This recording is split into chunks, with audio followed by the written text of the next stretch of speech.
Ok, donc on va enchaîner, on va ouvrir une autre scène, donc la démo 2.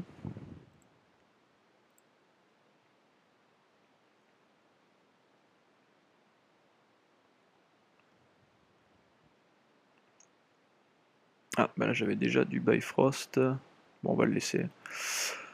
Donc pareil, hein, voilà, j'ai mon petit perso pour me rappeler l'échelle, donc je vais juste le mettre, tiens j'avais oublié de faire ça, hop, je vais me le mettre dans un petit layer. J'ai mon collider ici, j'ai mon émetteur qui cette fois est une sphère,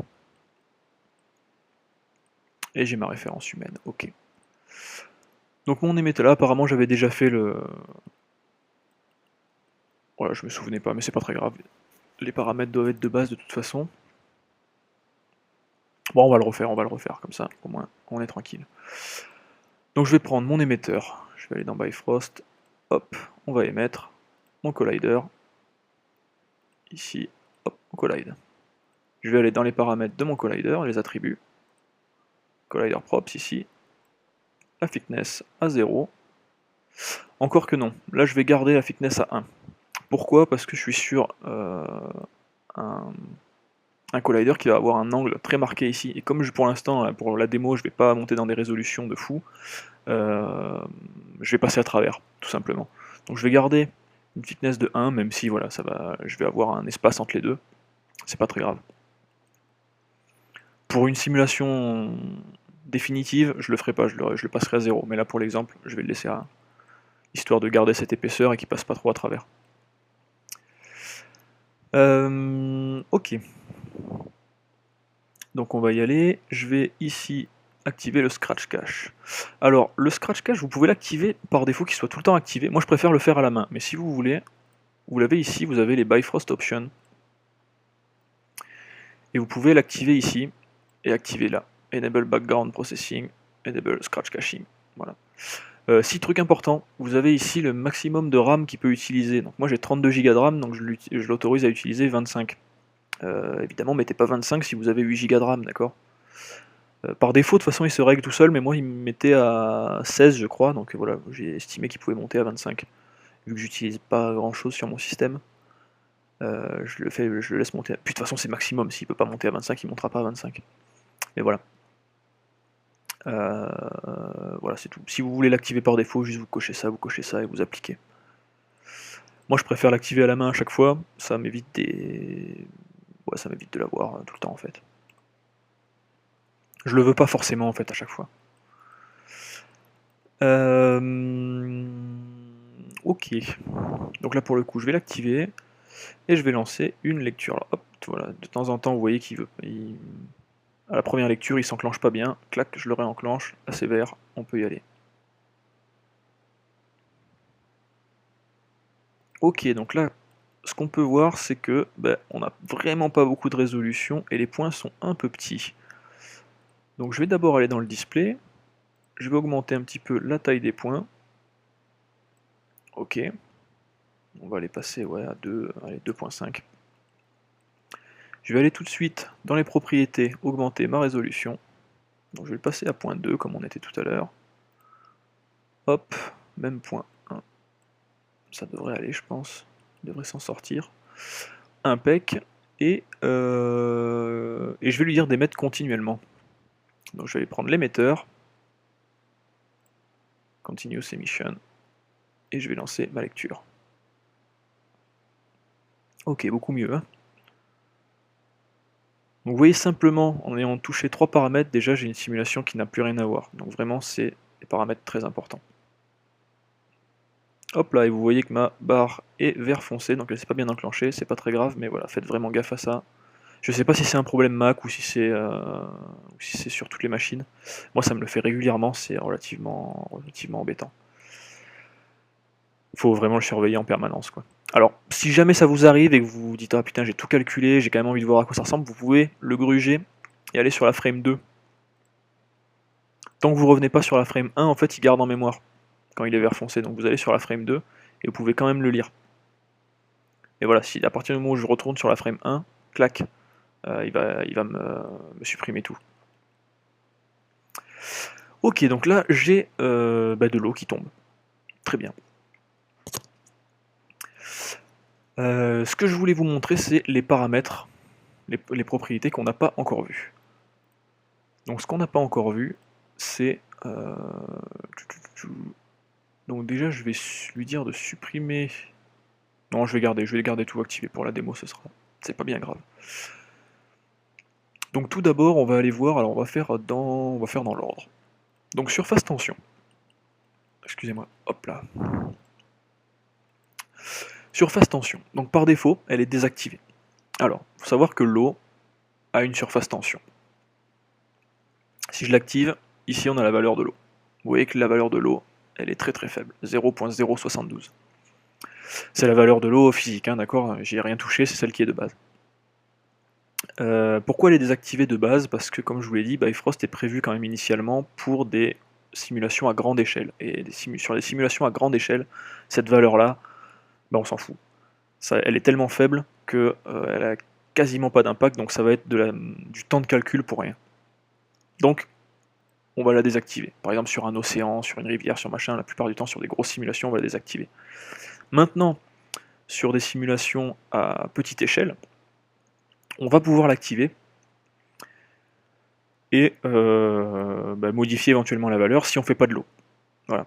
Donc là, c'est une valeur d'eau. Vous voyez que je ne vais même pas lancer lecture parce qu'on va obtenir la même chose, il n'y aura aucune différence. Par contre, pour bien vous montrer ce que ça fait, je vais augmenter. Je vais le passer à 1000, hein, vraiment, que ce soit bien flagrant. Et je vais lancer la lecture.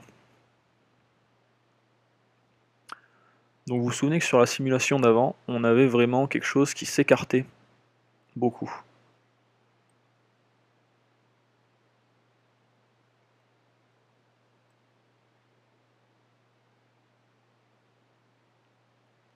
Vous voyez que là, on n'a plus tout à fait la même simulation. Et je vais carrément en fait supprimer ça parce que vous voyez que là, typiquement, j'avais des gros trous. Ça, c'est dû au Delete Exceeding Particles, clairement. Et je vais le monter encore, je vais le mettre à 10 000.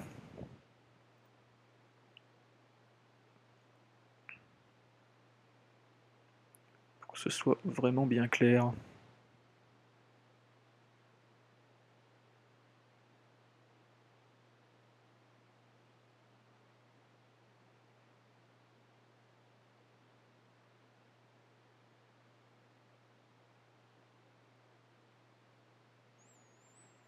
Donc vous voyez comme il vient ici, si je le laisse aller avec le temps, comme ça se resserre en fait, c'est ça la tension, c'est-à-dire que vraiment les particules vont s'attirer les unes les autres. D'accord, et donc je vais me retrouver avec un fil au lieu d'avoir une grosse cascade qui était complètement écartée comme c'était le cas tout à l'heure. Maintenant je vais vraiment avoir un liquide qui va être compact, quoi. Voilà, c'est vraiment ça, la surface tension. C'est comme son nom l'indique en fait, c'est qu'il va y avoir une tension entre les particules, donc elles vont s'attirer entre elles, et on va obtenir un autre résultat.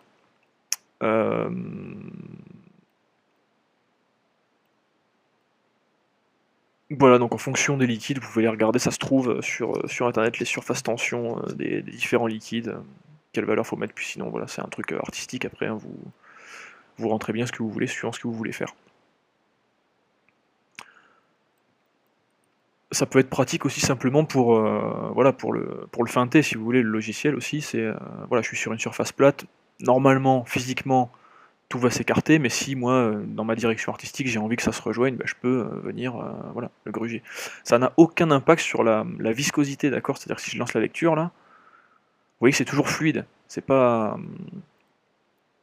On voit bien on voit bien qu'il y a un souci quand même. D'accord, que c'est pas vraiment naturel. Mais parce que là en même temps c'est poussé à bloc, hein, c'est vraiment poussé beaucoup. Mais ça reste fluide, c'est pas pâteux.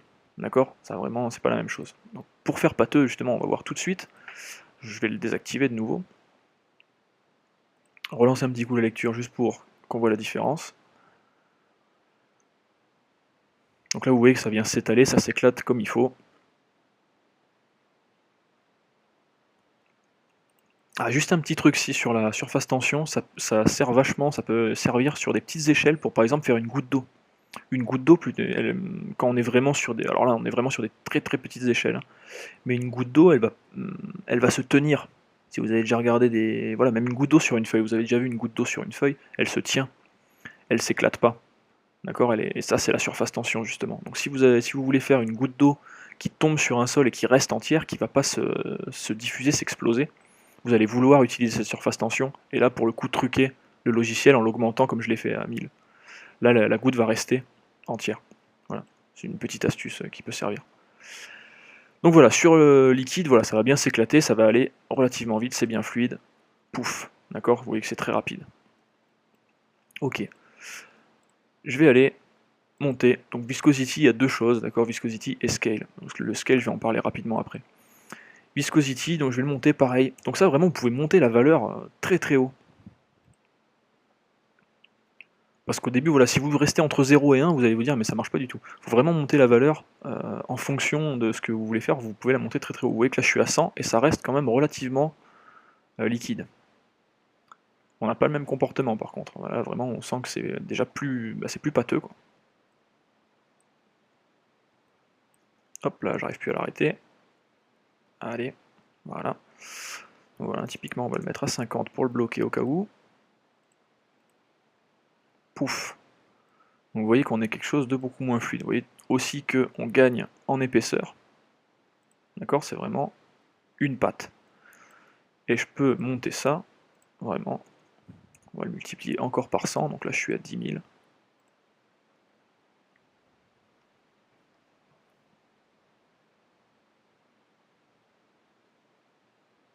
Et là on va avoir quelque chose, vous voyez, qui est presque solide.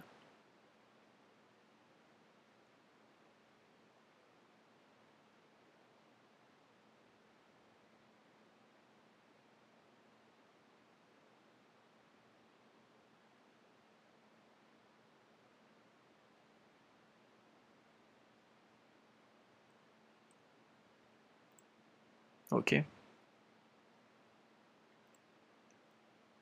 Donc là, sacrée différence. Très bien. Donc je vais me remettre à 0 en viscosité. Très bien. Ensuite, on a l'érosion. Alors l'érosion... Ah pardon, oui, j'ai dit que j'allais parler aussi du scale. Alors le scale, honnêtement, je m'en suis jamais servi, mais j'ai regardé dans la doc. Et eux, ils disent en fait que c'est une espèce de viscosité, mais cheap, si vous voulez, voilà, qui coûte pas beaucoup en calcul, et qui va être utilisable sur des petites... sur des petites échelles, voilà, qu'on peut augmenter le scale, et que ça va... C'est pas physiquement correct, mais ça va augmenter la viscosité à moindre coût. Voilà, donc vous essayerez. Honnêtement, je trouve pas la viscosité spécialement coûteuse en calcul. Donc voilà, mais peut-être que ça a un intérêt autre à tester. Ou peut-être que si, c'est peut-être ça aussi, c'est que peut-être si vous avez une viscosité à 1 et que, je sais pas, vous êtes un... Oui, c'est peut-être juste ça, d'ailleurs ça porte très bien son nom. Vous voulez avoir un scale, voilà, vous n'êtes pas à la bonne échelle, admettons, là voilà, je suis en mètres et puis finalement je vais être en centimètres. Puisque vous allez voir que oui, la viscosité, que ce soit la surface tension, la viscosité ou la densité comme on verra après, euh, ça a vachement d'impact en fonction de l'échelle à laquelle vous travaillez. Donc peut-être que c'est juste ça. C'est pour se remettre à l'échelle, par exemple, voilà, je suis en mètres, je vais passer en centimètres, je vais multiplier par 100. Ce genre de choses. Mais honnêtement, moi j'ai tendance à multiplier directement la viscosité, donc je me sers jamais du scale. Érosion. Donc l'érosion, ça va être le fait de supprimer certaines particules au contact d'un lors d'une collision. Voilà, tout simplement. Donc là, typiquement, on va pouvoir éroder le long du mesh. Voilà. Donc par défaut, il est à 0,7, c'est assez élevé. Si je le mets à 2, voyons voir ce qui se passe.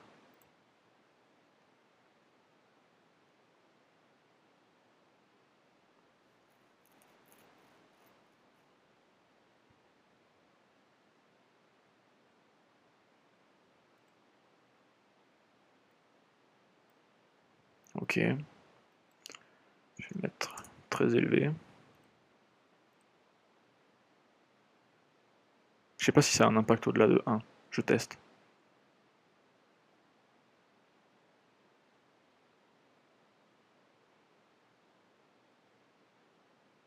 J'ai pas l'impression.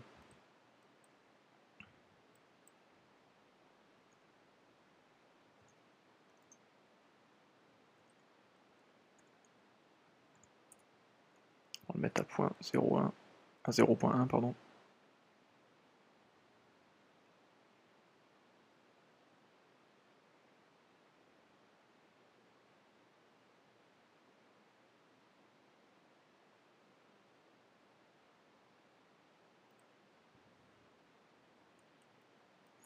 Voilà, ouais, alors vous voyez que c'est pas hyper flagrant, mais on a moins de trous là sur la simulation d'avant, donc ça va pas au-delà de 1, c'est clair. Sur la simulation d'avant, on avait beaucoup plus de des espèces de lignes, un petit peu comme on a là, quand elles tombent, sauf que là c'est lié au substep. On avait sur les bords, là c'est plus continu. Voilà, donc l'érosion c'est juste ça. Donc ça, j'y touche rarement, ça peut être utile quand vous voyez que vous avez une perte de... Je le laisse par défaut en fait, sauf si j'ai une perte de volume, enfin de liquide quoi, c'est-à-dire que voilà, lors d'une collision, voilà, quand vous voulez remplir quelque chose typiquement, il est possible que ça se remplisse jamais en fait. Et ça c'est parce qu'en fait à chaque fois qu'il y a collision, hop, il enlève du liquide. Et donc ça, c'est une espèce de boucle infinie quoi, il remplit sans se remplir. Donc là typiquement vous voulez descendre ce facteur. Voilà. Et vous allez avoir moins de soucis. Notamment quand vous avez des collisions. Par exemple là ici j'ai une collision qui descend. Mais si j'ai une collision qui remonte comme ça, là souvent l'érosion va être beaucoup plus forte. Et donc là vous voulez peut-être, voilà, si vous voulez avoir une belle simulation et que ça se remplisse ici au fur et à mesure, vous allez vouloir diminuer l'érosion.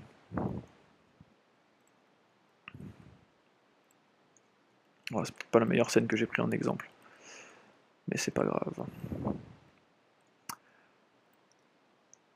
Ok, alors érosion. Donc, je vais le remettre, je crois que c'est 0,7 par défaut. Ok. Ensuite on a les optional channels. Donc je vous ai dit en début de formation, en début de vidéo, que il y avait la possibilité, donc là j'anticipe un petit peu sur le rendu, mais c'est juste voilà parce que ça se trouve ici. Donc dans le Bifrost Liquid Mesh,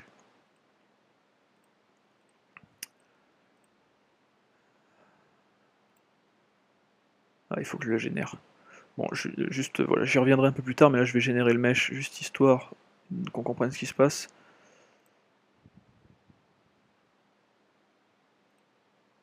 Voilà. Donc je génère le mesh et par défaut en fait vous avez des color sets. D'accord. Et donc vous voyez que dans les color sets j'ai ma vélocité et ma vorticity puisque elle a été activée, souvenez-vous. Elle a été activée ici. Clac, puisqu'elle est activée là, je la retrouve dans mes color sets. Bon il a disparu parce que j'ai désélectionné le truc, mais voilà, vous avez l'idée. On va faire ça. Voilà, vélocité, vorticity. J'ai la possibilité d'ajouter, donc ça celle-là, la vélocité elle y est par défaut, vorticity elle y est si j'active ça, et j'ai la possibilité d'en mettre d'autres. Curvature, churn, age. Donc voilà, tout ça, ça peut me servir. Honnêtement, j'ai jamais eu l'occasion de vraiment m'en servir, mais ça peut servir pour du rendu. Voilà. Donc si vous voulez avoir accès à ces informations-là lors du rendu, sur votre mesh, il va falloir activer ces channels-là, rebalancer la simulation.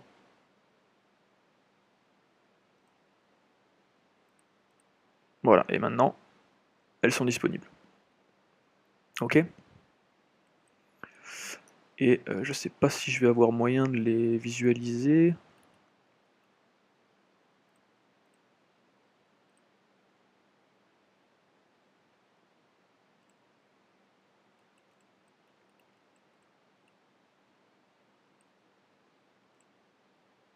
Je vais lui mettre un Lambert temporairement.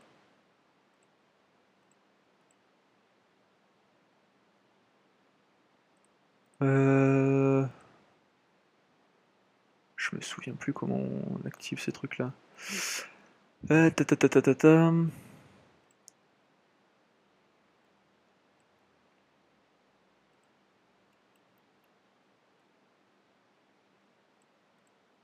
voilà. Donc là j'ai activé la vorticity. La curvature elle est là. Donc voilà, faut juste, si vous voulez voir à quoi ça ressemble, apply color.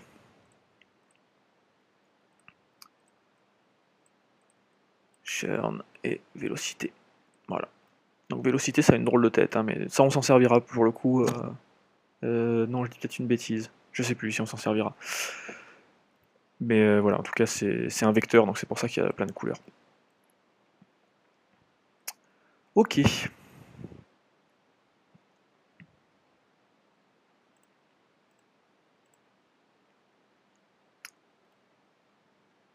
Clac.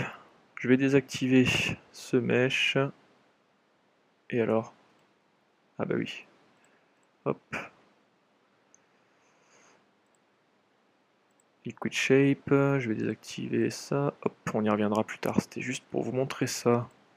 Donc les Optional Channels. Voilà, donc vraiment à activer pour le coup si vous en avez besoin, d'accord? Sinon ça vous fait des canaux en plus hein, qui servent vraiment à rien. Ok, un dernier truc que je voulais vous montrer, qui est en rapport, non, qui est pas vraiment en rapport avec la viscosité. Je vais refaire une lecture. Hop là, vous voyez, il est parti en vert foncé, donc sélectionnez bien ce nœud-là. Voilà.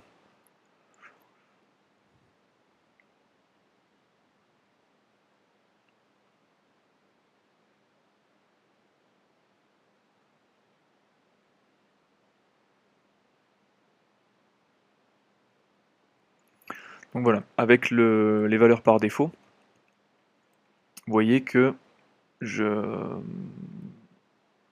la physique fait que ça continue, ça va dans la continuité du collider, d'accord? Ça va être projeté si vous voulez. Voilà. On a la possibilité de rendre le liquide un peu collant. Alors ça, c'est pas physiquement correct, si vous voulez. C'est juste une petite gruge de Maya. Alors le problème, c'est qu'on peut pas le faire par collider. Ça, je trouve c'est un peu dommage. C'est-à-dire que c'est pas le collider qui va être collant. D'accord? Si je vais dans les options du collider ici, il n'y a pas de possibilité, il n'y a pas de stickiness. Du coup, c'est vraiment le liquide qui va l'être. Donc c'est soit il est collant, soit il l'est pas. Donc voilà, c'est vrai que si vous voulez qu'il accroche à une surface et pas à une autre, c'est pas possible. Mais voilà, par contre si vous voulez qu'il accroche à toutes les surfaces, ben là c'est possible. Il vous suffit d'aller dans l'émetteur. Donc voilà, c'est un peu bizarre, ça se passe dans l'émetteur. Et c'est dans émission ici. Donc ça me permet de parler de deux choses. D'abord de la densité, la stickiness, bon ben voilà, du coup je vais en parler juste après. D'abord la densité. Donc la densité, pareil, elle est à 1000 par défaut, donc ça correspond à la densité de l'eau.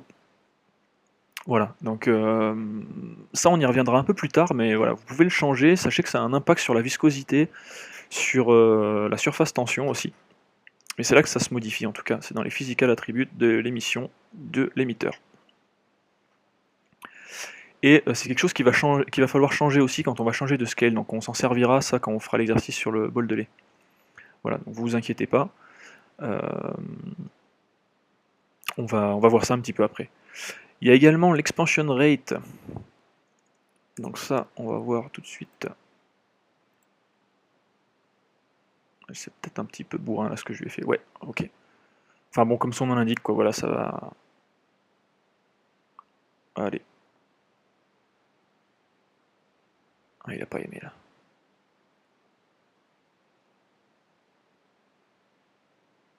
Ok, donc paramètre un peu sensible, hein, c'est vrai que j'ai tendance à l'oublier. On va se mettre à 5. Voilà, vous voyez que...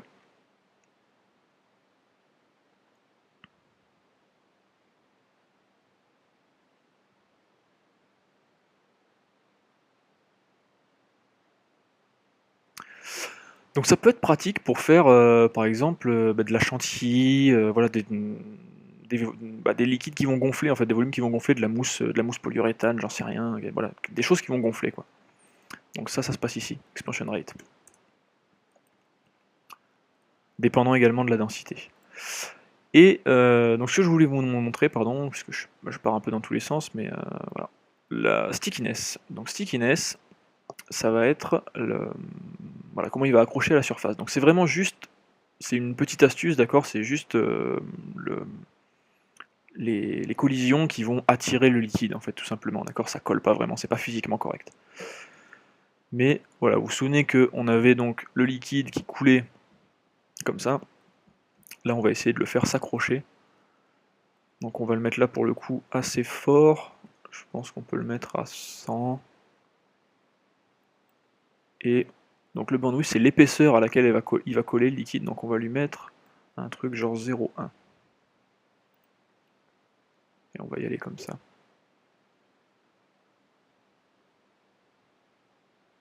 Ok, trop fort. Beaucoup trop fort. J'avais pas souvenir que ces paramètres étaient aussi sensibles. On va le mettre à 10. Ok, donc voilà, ça déconnait parce que voilà, donc je pouvais le monter, il fallait juste que je mette le bandwidth à 0. Et j'avais besoin de plus de substep, donc ça j'en ai pas parlé, bah, ça va être l'occasion. Alors, quand vous avez besoin de calculer plus, quand il y a du mouvement, ou là typiquement, voilà, la stickiness déconnait complètement, donc là c'est qu'il n'arrivait pas à le calculer. C'est-à-dire que par défaut, vous avez ces valeurs-là. Ça veut dire que minimum step, il est à 1, maximum step, il est à 2.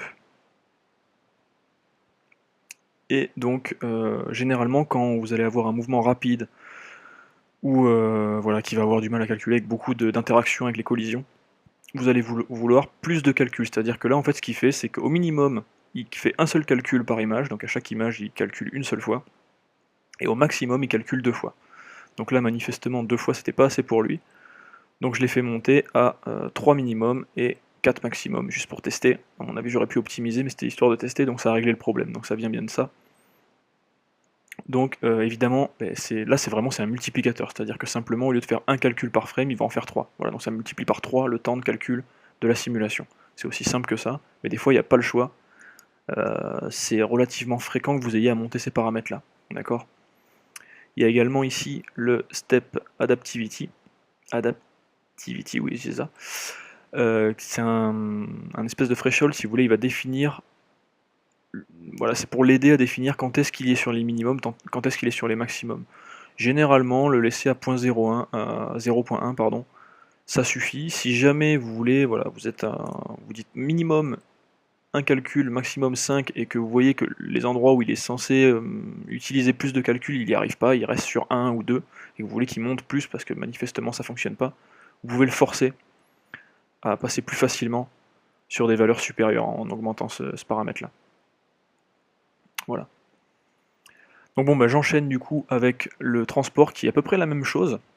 D'accord, vous voyez qu'il a pareil des min step et des max step. Sauf que là c'est vraiment lié uniquement à, au transport des particules comme leur nom l'indique. Ça peut aider pareil quand vous avez des pertes de volume, quand les particules vont très vite et que vous avez des pertes de volume importantes. C'est-à-dire que d'un coup, pouf, voilà, le fait que vous avez un jet par exemple, voilà, un jet d'eau, et d'un coup vous vous retrouvez avec quasiment plus de particules parce que ça allait tellement vite qu'il a perdu plein de particules en route. Ça peut aider vachement à récupérer ces particules-là.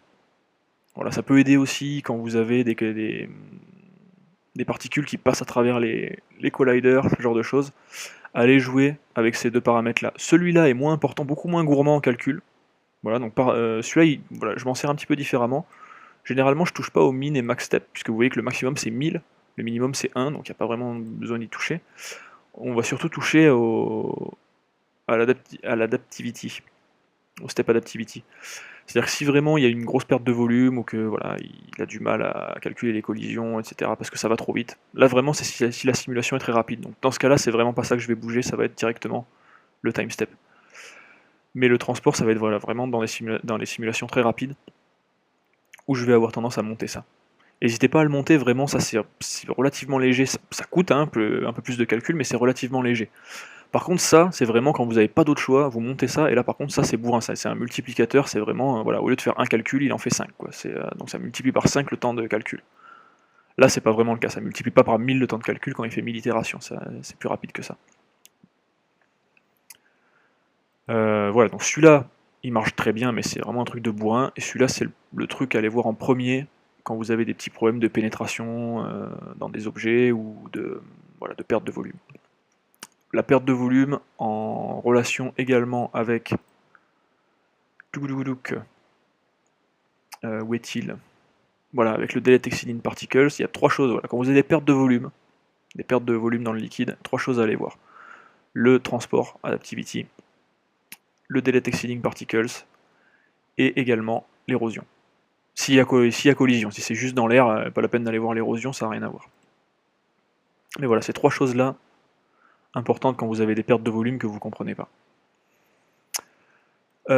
Ok, en tout cas, stickiness, je reviens dessus. Voilà, j'ai monté la valeur et je suis laissé le bandwidth, apparemment il aimait pas qu'il y ait une épaisseur dessus.